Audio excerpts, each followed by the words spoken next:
You came back for me. I never left you. I only stopped where you could see me. There is a difference, and I need you to understand it. Dara, go upstairs. Now, Taemin, tell me about the phone call. Dara, go upstairs. Folake's voice didn't rise. It just went flat. The particular flatness she'd only used twice before in her life. And both times, something in her house had already been broken, beyond repairing that same night. Because here's a question worth sitting with, before we go any further. What do you call a man who spends 4 years earning his way back into a woman's life, one Tuesday dinner, and one honest sentence at a time, and then throws all of it away in the space of a single phone call he thought she'd never see? Some people call it weakness. Folake, standing in her own kitchen with her phone in her hand and her son halfway up the stairs, was about to call it something else entirely. If you're just joining us, or if you've been waiting for this one since the last story ended, settle in, because this is the part where the man who finally earned back a woman's trust decides, quietly, that trust was never the thing he actually wanted. Here's what I've learned watching stories like this one unfold. People rarely destroy what they built in one dramatic moment. They destroy it in small, deniable ones. First, a phone call answered a little too privately. Then, a lie small enough to seem like kindness. Until one day, the small lies have added up to something the person on the receiving end can no longer forgive.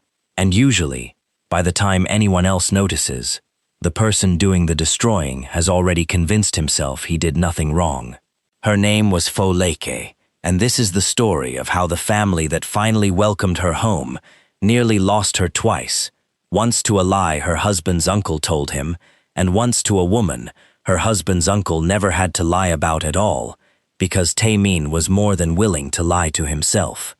But before I tell you how it happened, quickly, drop a comment and let me know where you're tuning in from tonight.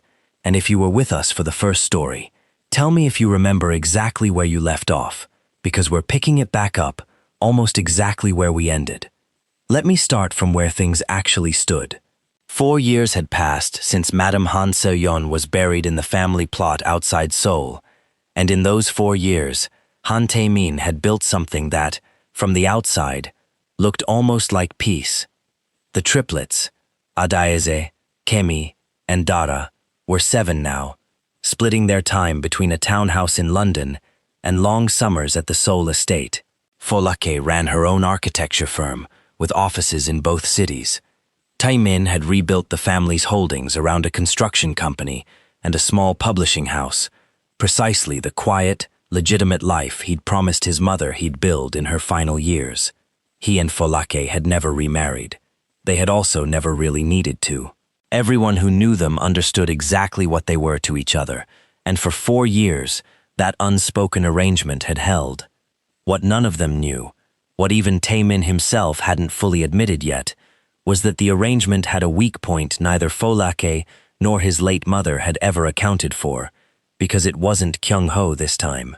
Kyung-ho was 2 hours away in Gapyeong, quiet, watching, waiting on nothing anyone could yet identify. The weak point walked back into Taemin's life, the ordinary way problems like this always do. Through a business dinner, neither of them planned to mean anything. Her name was Yuna Baek, and she'd spent 4 years becoming exactly the kind of woman a man revisits his life to reconsider. Yuna Baek had rebuilt her life so completely in 4 years that the tabloids had stopped calling her the almost bride and started calling her, simply, one of the most trusted names in Korean broadcast journalism. She anchored the network's flagship evening program now, the one her mother used to watch religiously before she passed the year prior. She'd married the documentary filmmaker Tae-min remembered from So-yeon's funeral. She had a daughter, 6 years old, sharp-eyed and stubborn, in exactly the way Yuna herself had once been described in interviews she no longer gave. From the outside, Yuna Baek looked like a woman who had won. What almost nobody knew, because she had never once said it out loud to another living person, was that her marriage had quietly come apart over the past year. not in one dramatic collapse, but in the same slow, deniable way most marriages actually end. Her husband had taken an extended assignment in Berlin 8 months earlier. What began as distance became something closer to separation, unofficial, unannounced, the kind of ending two proud people postpone naming for as long as possible, because naming it makes it real. She told herself she was fine. She told her daughter that Papa was working. She told her producers she was simply focused on her career. She did not tell anyone that some nights, alone in an apartment too large for 2 people, she found herself thinking about a man she had walked away from, with more grace than almost anyone believed she had in her, and wondering, quietly, whether grace had been the right choice after all. This is the part of the story where I have to be honest with you, because dramatic irony only works if I don't hide the ball. Yuna wasn't plotting anything, not at first.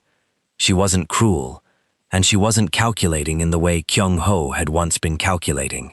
She was simply a lonely, brilliant woman who ran into her ex-fiancé at an industry dinner neither of them had any real reason to attend together, and felt something she hadn't expected to feel, and didn't immediately walk away from it the way the version of herself from 4 years earlier absolutely would have. The dinner was a charity gala for a children's hospital, the kind of event that photographs well and means almost nothing, except that this particular one had been organized, in part, by Taemin's publishing house. He hadn't expected to see her there. She hadn't expected to see him either, though if she was honest with herself later, in the quiet of her own car afterward, some part of her had checked the guest list twice before deciding what to wear. "You look well," Taemin said, because it was true, and because 4 years had taught him nothing, if not the cost of saying things he didn't mean. "So do you," Yuna said. "Fatherhood suits you." They talked for 11 minutes, according to the event photographer, who later sold 3 images to a gossip outlet that ran them with a headline neither of them saw until it was too late to matter. Nothing happened at that dinner. Nothing happened for another 6 weeks, over which they exchanged exactly 4 text messages, all professional, all easily explainable, the kind of contact that means nothing until, quietly, without either of them marking the exact moment it changed, it starts meaning something.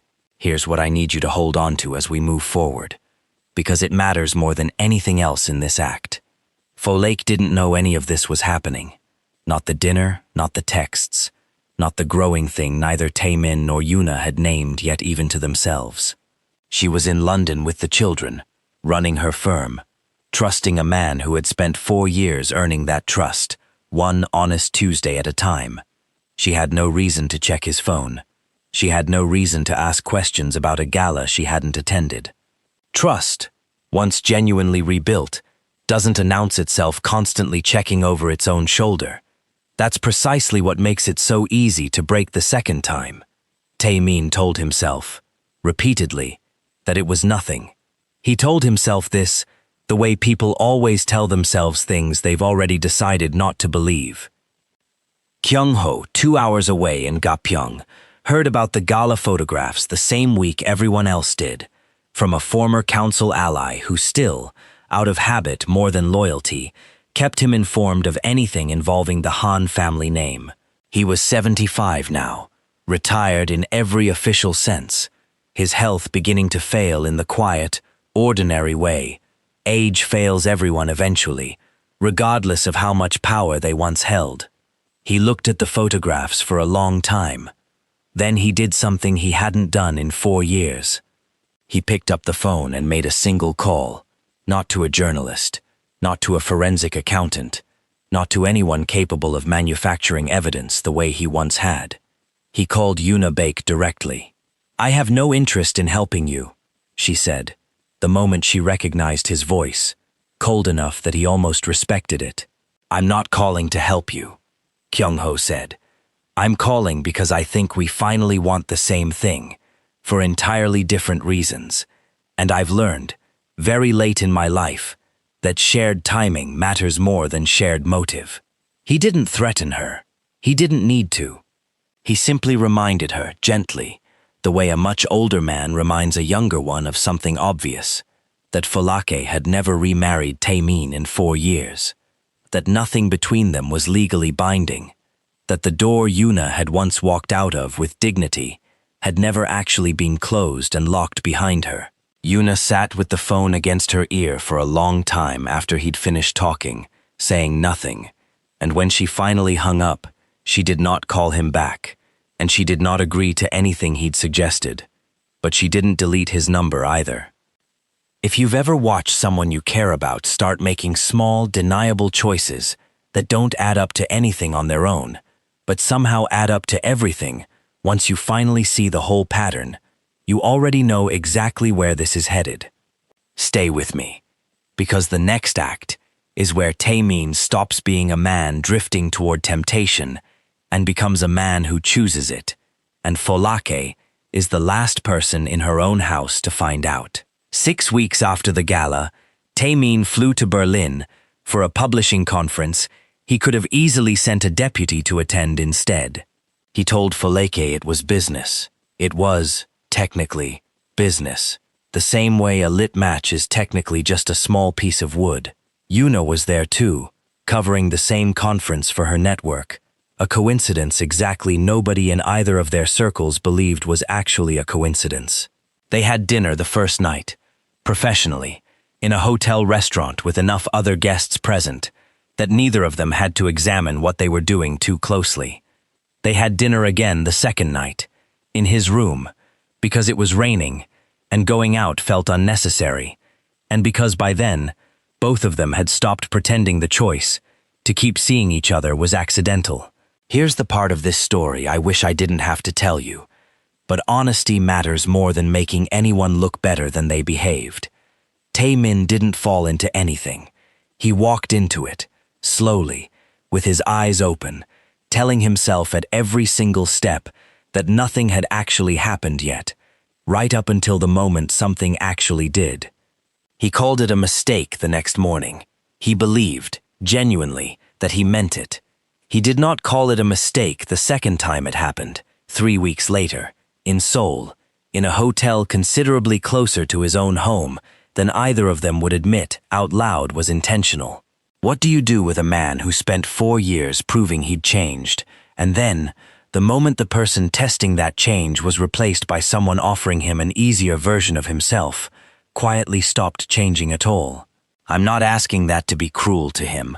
I'm asking because it's the exact question Folake would eventually have to sit with, and I think it's worth sitting with alongside her before we get there. Folake noticed the shift before she understood it. She was, as she had always been, an excellent reader of people and buildings, and something in Taemin's rhythm had changed, subtle at first, the way settling foundations crack quietly for months before anyone hears the sound. He cancelled 2 Tuesday dinners with the children, the ritual he'd protected without fail for 4 years, citing work both times. He answered his phone in another room now, something he hadn't done since the earliest, most fragile months of rebuilding her trust. He was distracted during Dara's school recital, checking his phone twice during a performance he had never once missed being fully present for.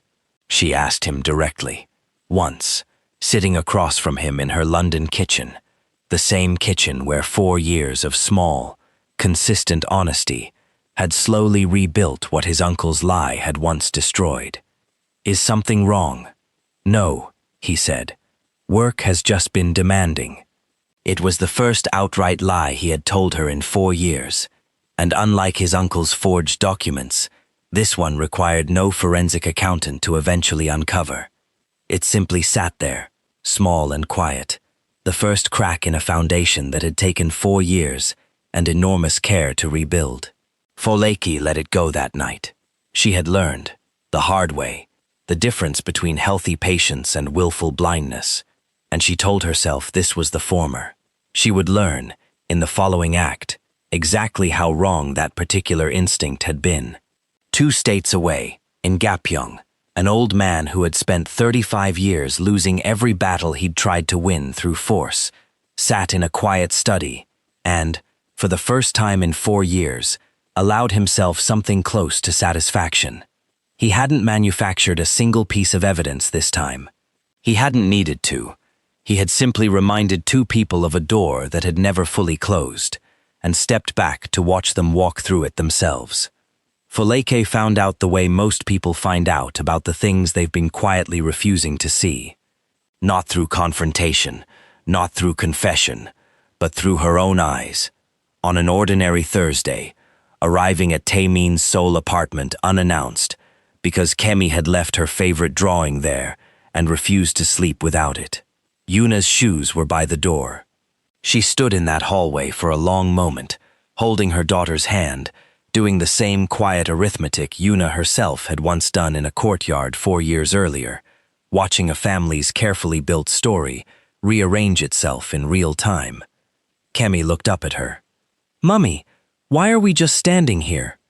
"We're not staying," Folake said, and turned around, and walked her daughter back to the car, without collecting the drawing at all.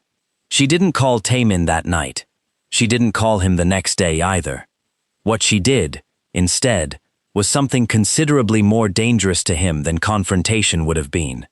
She went quiet, the exact particular quiet Dara had heard once before, years earlier, and which he was now old enough to recognize as a warning. Taemin called her 4 days later, his voice carrying the strained casualness of a man rehearsing an explanation. "We need to talk." "We do," Folake said. "But not about what you think." She didn't yell at him. She had promised herself, long before this moment arrived, that whatever he eventually did, she would not become a woman who begged a man to choose her. "I'm not going to ask you to explain the shoes in your hallway," she said. "You're a grown man. You get to decide who you let into your home. What you don't get to decide is whether my children keep living inside the uncertainty of whether their father is fully present or halfway somewhere else. I've done that once already, waiting 4 years for you to become someone I could trust completely. I am not doing it twice. Folake, it isn't what you... I know exactly what it is," she said. "I've watched you cancel dinners and lie about work and disappear into other rooms to take calls. I built buildings for a living, Taemin. I know what it looks like when a foundation starts failing, long before the walls actually come down." He didn't deny it. That, at least, hadn't changed in him. He still could not lie directly, even now, even with everything on the line. "I don't know what I'm doing," he admitted. "I care about you. I care about the children more than anything in my life. But something with Yuna feels easier," Folake finished for him, quietly, no anger in it, which somehow landed harder than anger would have. "It feels easier because I've spent 4 years holding you accountable, and she's spent 4 years becoming a woman who's already decided not to." He said nothing to that, because there was nothing true he could have said instead. Over the following 2 months, Taemin did not choose decisively, which was, in its own way, its own kind of choice. He kept his Tuesday dinners inconsistently. He saw Yuna openly now, no longer hiding it, appearing beside her at 2 industry events, the tabloids covered with breathless enthusiasm, the story writing itself, the Mafia heir and the anchor, 4 years later, finally finding their way back to each other. Folake read none of those articles. Her mother did, and stopped mentioning them once she saw what it did to her daughter's face, the one time she brought it up unprompted. The children felt it before anyone explained anything to them. Dara, 8 now, direct in the way he'd always been, asked his father outright, during one of the increasingly rare Tuesday dinners that still happened, "Are you going to leave us again?" Taemin set down his fork. "I have never left you," he said. "Not once, not for a single day, since the park bench." "But you're not really here either," Dara said, with the particular clarity children reserve for the truths adults spend years avoiding. "Mummy doesn't cry where we can see her, but I heard her last week." Taemin had no answer for that. He drove home that night and sat in his car outside his own building for over an hour, and for the first time in months, allowed himself to fully see the shape of what he was doing. not as an affair, not as confusion, but as a slow, deliberate abandonment of exactly the people he had once promised. At a small London park, he would never fail again. He did not go inside to call Foleki. He went inside and called Yuna instead, and told her, for the first time, that he wanted to build something real with her. 2 hours south, Kyung-ho received the news the following morning, and allowed himself, for the second time in as many months, something close to a smile. Word of Taemin's decision reached Folake the way most devastating things reach people now. Not through the man himself, but through a headline her assistant left open on a tablet she wasn't supposed to see yet. Han Taemin and Yuna Baek. Engagement speculation mounts after public appearances. She read it standing in her own office, surrounded by the drafts of a cultural center she'd spent 8 months designing, and felt something in her chest do exactly what it had done 4 years earlier, in that London hospital room, quiet and total and entirely private, because Folake had never once let anyone watch her break. He called her that evening.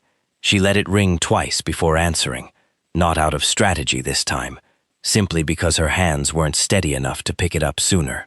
"I wanted you to hear it from me before it became official," Taemin said.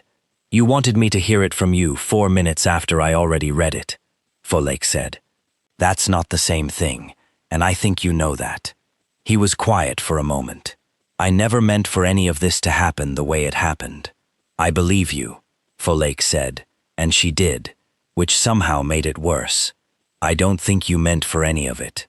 "I think that's exactly the problem, Taemin. You didn't mean to lie about work.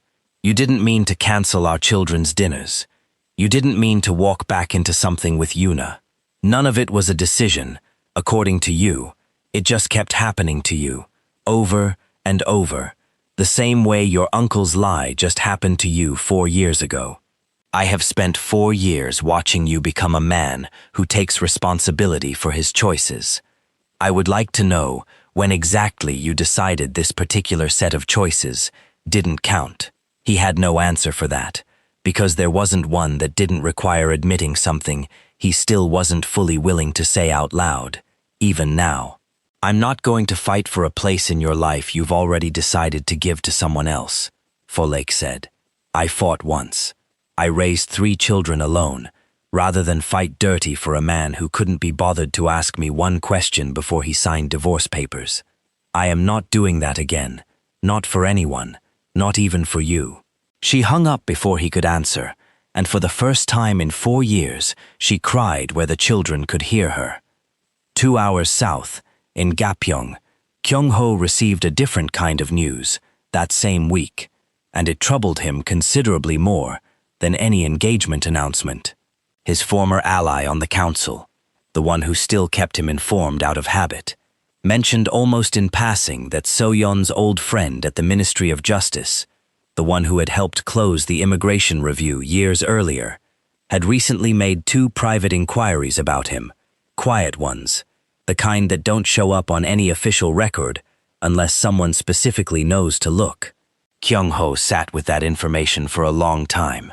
He was 75, his hands unsteady now in a way they hadn't been even a year earlier, and some old instinct, the same one that had kept him alive through 35 years of family politics, told him something wasn't sitting right. Seo-yeon's friend had no reason to still be asking questions about him. So-yeon had been dead for 4 years. Unless some small and increasingly insistent part of him began to wonder, someone was asking those questions on her behalf. He dismissed the thought the same night he had it. Dead women did not commission ministry inquiries. He had personally stood in that ancestral room and watched them close her casket. He did not know, could not have known, that 4 years earlier, in a private hospital wing 2 provinces away from where the family believed she'd taken her final rest, an 80-year-old woman with a diagnosis she'd chosen never to share with anyone but 2 people on this entire earth, had begun, quietly and patiently, exactly as she had once investigated her own family's finances, building a file with her name nowhere on it, addressed to a version of this exact moment she had been certain, with the same total certainty that had once made her walk past her own son to embrace a woman in black, would eventually arrive. The weeks that followed were the hardest Folake had lived through since the year of the divorce, and what made them harder, in some ways, was that this time there was no single devastating discovery to survive, only the slow, grinding reality of watching a life she'd rebuilt piece by piece over 4 years quietly disassemble itself in public. Tae-min's engagement to Yuna became official 3 weeks later, announced with considerably less fanfare than his first attempt. No lavish blessing ceremony, no assembled council, just a brief statement and a photograph neither Folake nor the children needed to see, though Dara found it anyway, on a classmate's phone at school, and came home with a question Folake didn't have a gentle enough answer for. "Is Dad going to stop being our dad now too?" "No," Folake told him, holding his face in both hands, needing him to believe it, even on the days she wasn't entirely sure she believed it herself. "Whatever happens between your father and me, you and your sisters are not a chapter he gets to close. I won't allow that, and neither will he. Not really. Not underneath whatever he's currently confused about." She meant it. She also spent that night, after the children were finally asleep, sitting alone in her kitchen for the first time in years, without a single plan for what came next, which for a woman who had spent her entire adult life turning devastation into blueprints, was its own kind of rock bottom. Tae-min, for his part, kept the Tuesday dinners going, but they'd changed shape entirely, shorter now, distracted, a man visiting his own children rather than living inside their week the way he had for 4 years. He told himself, repeatedly, that this was simply what blended families looked like, that Yuna would eventually find her own place, alongside Folake, that nothing had to be lost, only rearranged. He did not yet understand, would not understand for some time still, that some things, once rearranged carelessly enough, do not go back to their original shape, no matter how badly the person who broke them wants them to. Kyung-ho's suspicion, once planted, did not leave him alone. He was old now, and the old have considerably more time to sit with an idea until it either dies quietly or takes root. And this one, against every rational instinct he possessed, took root. He made a call he hadn't made in over 4 years, to the private hospital wing where Seoyeon had spent her final documented weeks, using a name and a small remaining favor from his years managing the family's affairs. The answer he received was carefully worded, professionally evasive, the kind of answer that tells an experienced man considerably more through what it doesn't say than what it does. He drove, unannounced, to the family plot outside Seoul 2 days later, an old man walking slowly across frost-hardened ground to stand in front of a headstone he had personally watched lowered into the earth. He stood there for a long time, saying nothing, an unfamiliar and deeply unwelcome feeling settling into his chest, something closer to dread than he had allowed himself to feel in decades. He did not have proof of anything. He had only an old man's instinct, sharpened by 35 years of reading rooms and manufacturing exactly the kind of disappearances he now suspected someone else of accomplishing far more elegantly than he ever had. If Seoyeon really was alive, watching, waiting, exactly as patient as she'd always been, then everything he had spent the last 4 months quietly engineering, Yuna's return, Tae-min's unraveling, Folake's slow devastation, had not gone unnoticed by the one person in this family he had never once, in 35 years, managed to fully outmaneuver. He turned and walked back to his car, considerably faster than he'd walked out to the grave, and for the first time since his own mother's funeral decades earlier, Han Kyung-ho felt something he would never have admitted to another living soul. He felt afraid. Tae-min scheduled the blessing ceremony for a Sunday in early spring, smaller than his first attempt years earlier, but real, formal, the kind of gathering that made a thing official in the eyes of everyone who mattered to the Han name. Yuna wore ivory again, a different gown this time, cut simpler, Chosen, she told the one reporter she trusted enough to ask, because I already learned what happens when you let a day become about spectacle instead of the two people actually living it. Folake was not invited. She had not expected to be. She had told herself, for weeks, that she'd made peace with that. She had not made peace with it. She spent that Sunday morning in London doing something ordinary and devastating in its ordinariness, making pancakes for 3 children who kept asking. In the careful, sideways way children ask the questions they're afraid of the answers to, whether today was the day their father officially became someone else's. Let me ask you something, because I think it matters before we go further into this morning. Have you ever had to sit still and let something happen to you that you had absolutely no power to stop, not because you were weak, but because dignity meant refusing to fight for a place someone else had already decided to give away? That's exactly where Folake stood that Sunday. And 2 hours before the ceremony began, her phone rang, and everything about that morning changed. She almost didn't answer it. The number wasn't saved.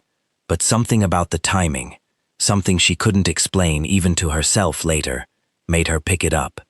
The voice on the other end was quiet, steady, and unmistakably, impossibly familiar. "I need you to trust me one more time," it said, "the way you trusted me 4 years ago, without asking why. Be at the estate by noon." Folake stood in her kitchen holding a phone with a dead line, her children watching her face change from confusion to something they had never once seen on her in their entire lives. She did not explain. She got in the car. At the estate outside Seoul, the same marble steps that had once held one of the most quoted moments in the family's history now held a considerably smaller crowd. No 40 relatives this time, no fixed cameras, just 20 guests, and a household staff that remembered, better than anyone currently standing in that courtyard, exactly what had happened the last time a Han engagement blessing took place on these steps. Kyung-ho was not among the guests. He had not been invited either, not since his resignation, though he'd told himself for months he had no interest in attending anyway. He stood instead at the edge of the property, near the old gate, unable to fully explain to himself why he'd driven 2 hours to watch a ceremony he wanted no part of, except that some old, unkillable instinct told him he needed to see, with his own eyes, whatever was about to happen. Tae-min stood at the top of the steps. He had rehearsed nothing this time, had told himself that was progress, a man simply living his life rather than performing it for an audience. He reached for Yuna's hand as she climbed toward him, and for one full moment, standing there in the spring light with the woman he had chosen, he felt something almost like certainty. If you've ever watched a moment approach that you knew, somewhere underneath your own certainty, wasn't actually going to happen the way you'd planned it, you already understand exactly what that stillness felt like. Stay with me, because 45 seconds from now, this entire courtyard stops being a wedding. The gravel crunched behind them. He knew the sound before he turned around. He had heard it exactly once before in his life, 4 years earlier, at the worst and most transformative moment he'd ever lived through, and some part of him, the part that still woke some nights replaying that morning in perfect detail, recognized it instantly. He turned, expecting Folake. It was not only Folake, standing beside her at the base of the steps, thinner than he remembered, leaning slightly on a cane she had not needed 4 years earlier, wrapped in a deep plum coat, altered to fit a frame considerably lighter than the one that used to fill it, stood Seo-yeon. Nobody in that courtyard moved. Nobody breathed. Somewhere behind them, a teacup someone had been holding hit a stone step and shattered, and not one person turned to look at it, because every single eye in that courtyard was fixed on a woman they had personally watched buried 4 years earlier. "Mother," Taemin said, and the word broke in half on its way out of him. Disbelief and grief, and something close to physical shock, all fighting for the same single syllable. Seo-yeon did not answer him. She had decided, months earlier, planning this exact moment from a hospital bed 3 provinces away, exactly how this would go, if it ever became necessary, and speaking to her son first had never been part of that plan. She crossed the courtyard the same way she had 4 years earlier, unhurried, inevitable, impossible to stop once it had already begun, and reached for Lake, and pulled her into an embrace so complete, the younger woman seemed to fold entirely into her arms a second time, standing in almost the exact spot on that gravel where the first embrace had once rewritten this family's entire future. "You came back for me," Folake said quietly, her composure, held together for 4 straight months without a single crack in front of her children, finally, completely giving way. "I never left you," Seoyeon said, holding her tighter. "I only stopped where you could see me. There is a difference, and I need you to understand it, even though I know it will take time to forgive." Yuna's composure, trained through a decade of live broadcast, failed her completely, watching the 2 women who had, without either of them planning it, become the true center of this entire family, standing together, in front of everyone who mattered, in front of her own wedding, in front of a truth that had just walked back into the courtyard on its own 2 feet. Seoyeon released Folake only enough to turn and face her son, one arm still around her, her voice carrying across that silent courtyard with all the authority it had ever held. "Now, Taemin," she said, "you have exactly one honest question to answer, and everyone standing here deserves to hear it. If you've made it this far with me, you already know this story isn't over. Not even close. Before we go on, tell me where you're watching from tonight, and tell me honestly, if you were standing in that courtyard, would you have believed your own eyes? Stay with me. What happens in the next few minutes decides everything." No one in that courtyard spoke for what felt, to everyone present, like considerably longer than the 6 or 7 seconds it actually lasted. Taemin was the one who finally broke the silence, his voice unsteady, in a way none of the assembled guests had ever heard from him. "Mother, we buried you. I sat beside your bed. I held your hand when you held the hand of a woman, dying of the illness I actually had," Seoyeon said, one arm still resting around Folake's shoulders. In a private wing, 3 provinces away from the story, the family was told, arranged by exactly 2 people I trusted enough to manage the details, neither of whom you have ever met, and neither of whom will ever be named, because their discretion is the only reason any of this worked. She looked at her son without the softness he might once have expected from her. "I did not fake my death to hurt you, Taemin. I did it because I was already dying, on a timeline no doctor could extend, and I understood something the moment I received that diagnosis, that I could not make any of you understand, while I was still visibly alive to protect you." Kyung-ho was never going to stop. He simply needed a reason to believe no one was watching anymore. Yuna, still standing at the top of the steps in her ivory gown, found her voice before Taemin found his. "You let your entire family grieve you. You let your grandchildren grieve you." "Yes," Seoyeon said, turning to face her directly. "And it is the single hardest choice I have made in 80 years of making hard choices, and I will carry the weight of what it cost my son's children for whatever time I have left. But I would make it again, because the alternative was leaving this family unprotected against a man I had already watched destroy one marriage through patience alone, and I was not willing to gamble my grandchildren's safety on the hope that grief would make everyone more careful instead of less." She turned back to her son, Folake still close beside her. "While you were building a life you believed I would never see, I was doing exactly what I did the first time this family needed protecting. I watched. I gathered proof. And this time, it is not a folder of forged accounting.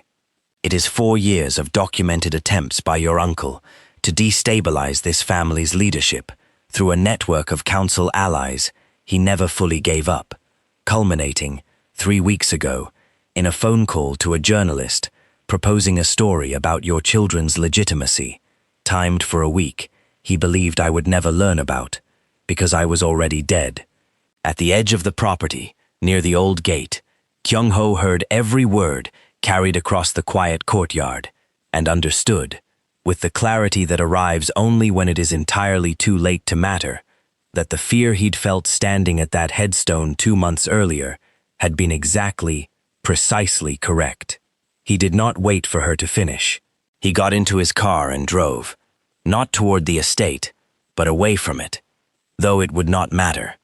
Se-yeon's contact at the Ministry of Justice was already in motion, and by that evening, what 4 years earlier had ended in a quiet resignation to a family property, ended, this time, with an actual prosecutor's file and an arrest that made the evening news Yuna herself used to anchor.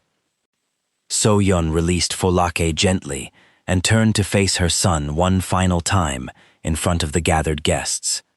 I did not come here to stop your wedding, Taemin. I came here to stand beside the woman I trust most in this family, while you answer one question honestly, the way you learned to answer things honestly the first time your life fell apart. Do you love this woman? She said, glancing once toward Yuna. Or did you simply choose the version of your life that required the least amount of the work you'd already started doing with Folake? Taemin looked at Yuna. She looked back at him, and something passed between them, quiet and final, the recognition of two people who had built something together, out of loneliness and convenience, and old unfinished feeling, but not, in the end, out of the kind of love either of them had actually spent 4 years growing. I don't know how to answer that without hurting someone I do care about, Taemin said.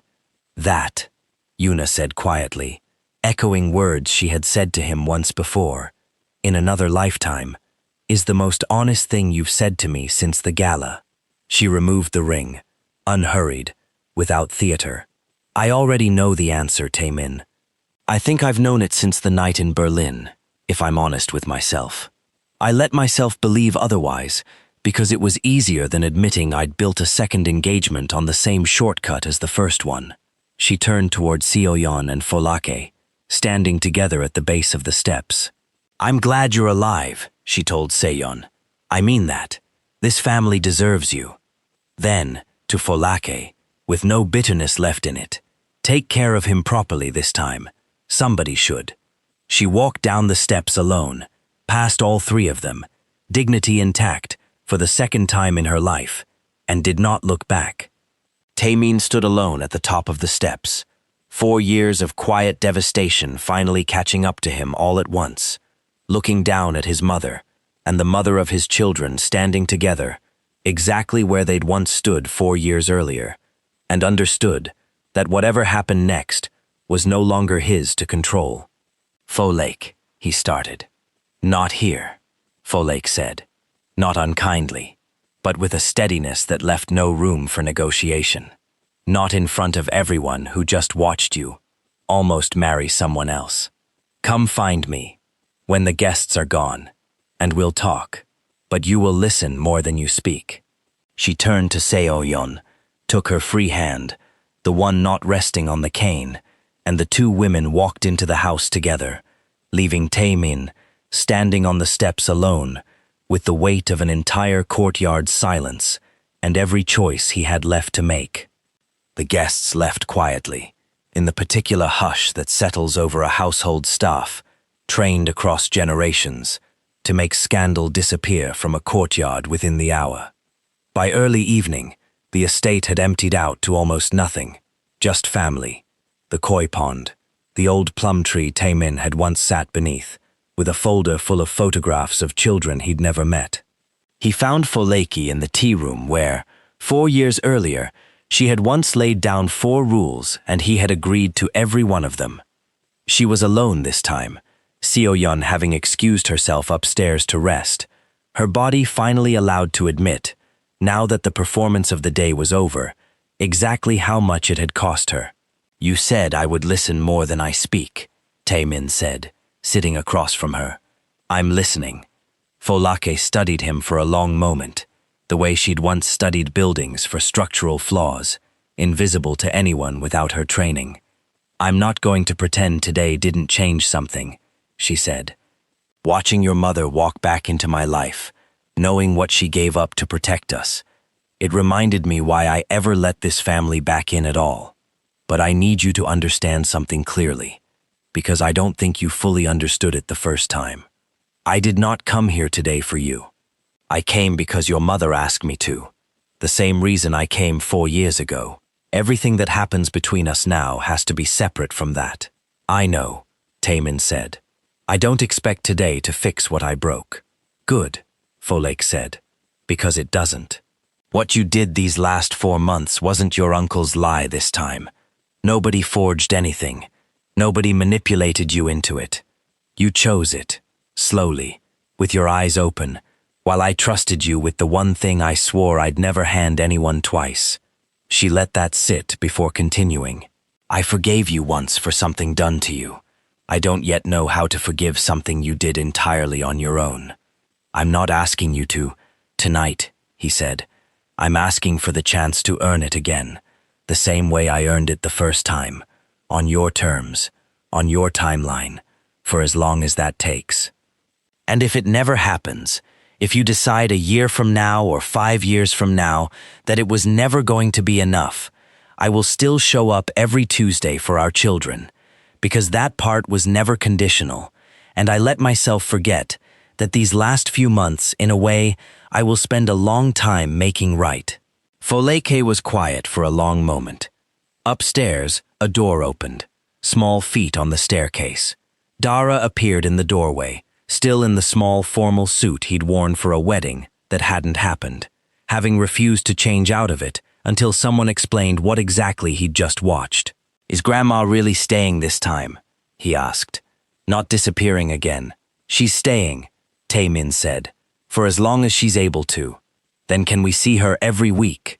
Not just visits, every week, like before. Folake looked at her son, then at Taemin, and something in her, some old instinct for exactly how much weight a rebuilt structure could bear before you asked it to hold anything more, finally answered a question she'd been carrying since the courtyard. Every week, she said. That much I can agree to today. She looked at Taemin. The rest, we build slowly, the way we built it the first time. No shortcuts. No assuming today's forgiveness because of what happened this afternoon. Understood, Taemin said, and this time, he did not try to negotiate a single word of it. So-yeon lived another 11 months after that courtyard, long enough to watch her grandchildren visit every week without fail, long enough to see Taemin rebuild, slowly and without shortcuts, the trust he'd spent 4 months carelessly spending. She was not there to see whether he and Folake ever formalized anything further.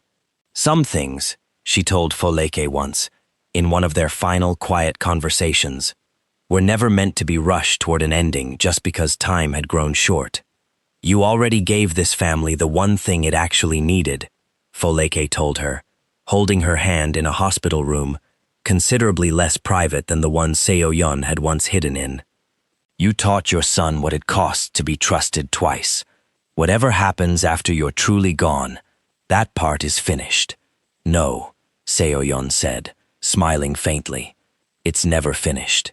You simply keep choosing it, every day, for as long as you're both willing to.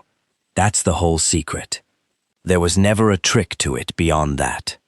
Kyung-ho was convicted 18 months later on charges relating to obstruction, fraud, and conspiracy. The first member of the Han family in 3 generations to serve real time rather than simply retreat to a quiet property and wait for everyone to forget.